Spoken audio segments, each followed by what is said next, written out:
Hello and welcome to another episode of Danica Raven's BiteSize Horror. This week we're going to be reading the story together. I want to give a shout out to the author, Neil Alexander Forsyth, for giving us permission to use his story, which is out of the story book Mortis, A Flash of Horror, collection of short horror stories. If you're sitting comfortably, we shall begin.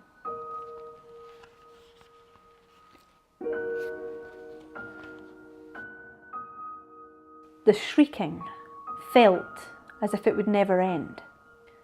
The region was calmer than it used to be. But at the tender age of 10, Forsyth had already heard too many screams out in agony. Just last year, he'd witnessed a woman lose a leg to a leftover IED.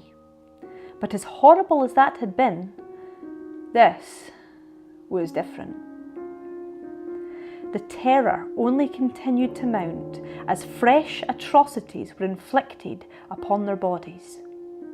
And the creatures themselves wailed in a grotesque, malicious ecstasy.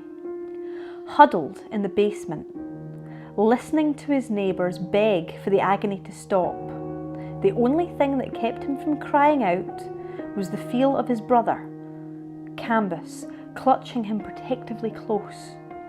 Canvas sheltered him from everything. Every threat. He kept bullies from looking his way, and when Forsyth woke frightened in the middle of the night, he would sing until he fell back asleep. He didn't dare sing now. The monsters outside would hear and come for them. He couldn't say what was worse. The sounds of the women and children pleading for death, or hearing that they could make full-grown men do the same. They shuddered together for what felt like 1,000 nights, his brother clutching his father's handgun tightly. They weren't supposed to touch it, but he'd said that Canvas should tonight.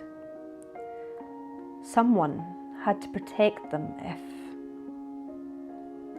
Up above the front door crashed in. A hail of automatic gunfire roared along with the hideous shrieks of glee. But it soon fell silent.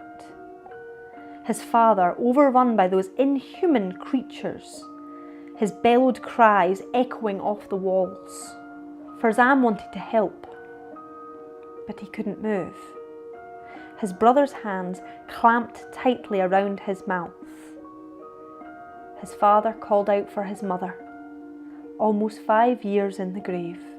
Tears streamed from them both in a steady, silent flow.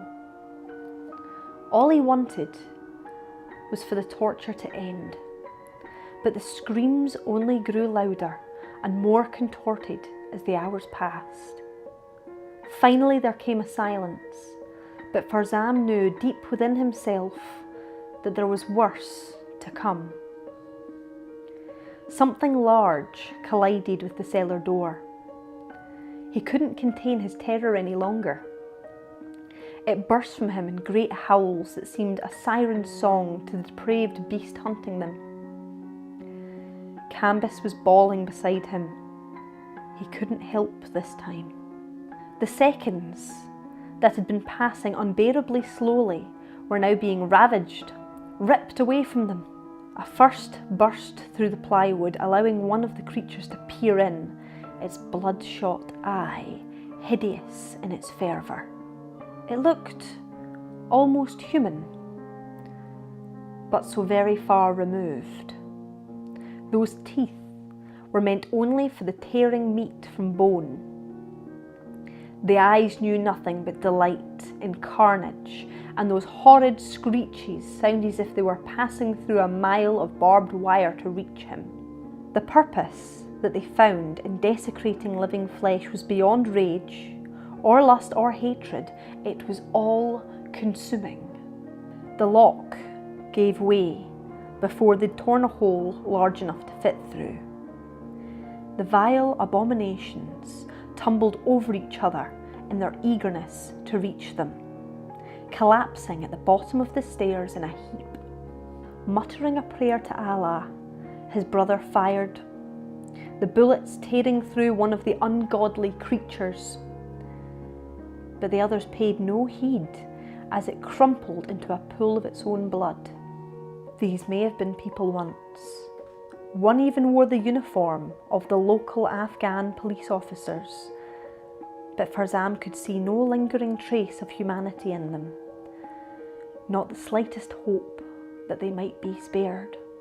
The beasts were on top of them when Cambus desperately turned his pistol to Farzam. The boy's last terrified thought was of what would happen to the brother who had saved him yet again. Big thanks again to Neil Alexander Forsyth for a very modern horror story. Be sure to check in next week for another episode of Danica Raven's Bite-Size Horror.